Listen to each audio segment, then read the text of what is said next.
This is Amani Senanayake, transmission log Memo 10, year 2039. Encryption Shadowlock 7. So, I still remember that morning.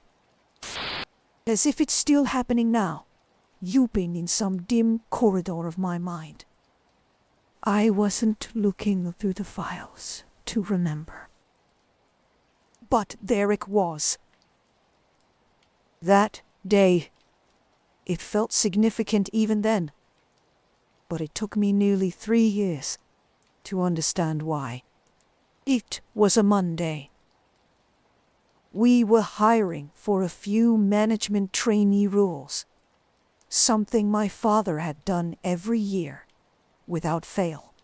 He used to say it was our duty to seek out new minds, young ones, untouched, unformed, the way to find exceptional, unspoiled talent.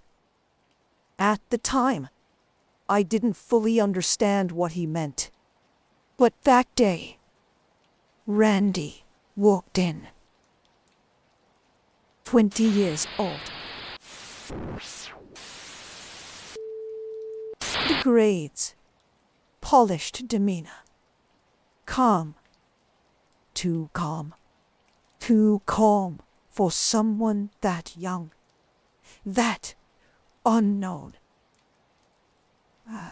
Of course, I didn't recognize him. Not consciously. But something about him. God. That happens sometimes. Familiarity without source. Like hearing your name whispered through a locked door. I didn't know it then. But while Maya was still dreaming of what had been lost, Randy was already moving. Not like a man, but like an idea, shifting, adapting, haunting. He had left Candy behind. The city wasn't big enough anymore. Not after discovering Form 2, not after learning how to slip through mines and alleyways like vapor. He didn't just want escape. He wanted access. He wanted in. And I was the entry point. The hospital had only recently become mine. My father's absence was still echoing through the wards. His name still heavier than mine on the building. I was holding everything together. Systems, schedules, faces, legacies. And then he arrived. He already knew everything.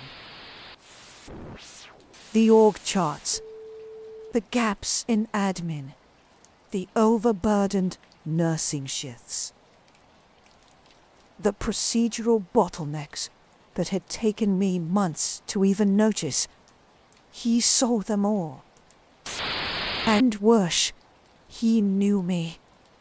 Not in the way most people know each other, but deeply enough to craft a version of himself I would welcome. Or maybe he didn't craft anything. Maybe he just installed the right suggestion. The right comfort where it needed to be. A soft whisper placed deep in my thoughts. A warmth I didn't question. A name I didn't recognize, yet somehow trusted. He didn't come to disrupt. No, he didn't. He came to offer help. I asked him the usual questions. And he answered flawlessly, measured, honest, but not too revealing, fresh insights. I remember his face. Too young, too composed. But brilliant, sharp, quietly radiant. It was compelling. Far too compelling. He was already inside the scaffolding of my mind. And I didn't even feel the intrusion. Because by then, he had walked these halls 100 times before. Just not in the way the rest of us do. He had been here, in form too. Ghost, as a shadow. He had listened to me in meetings, watched me from corners I didn't know existed. He had visited my dreams, just enough to feel familiar when we finally met in waking life. We call it shaping.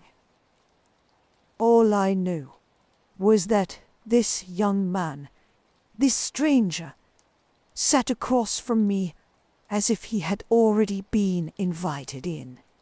And when I looked into his eyes, I thought, we need him in. I need him in. So I gave him the job. Of course I did. I thought it was my decision. But later, I realized I never had the choice.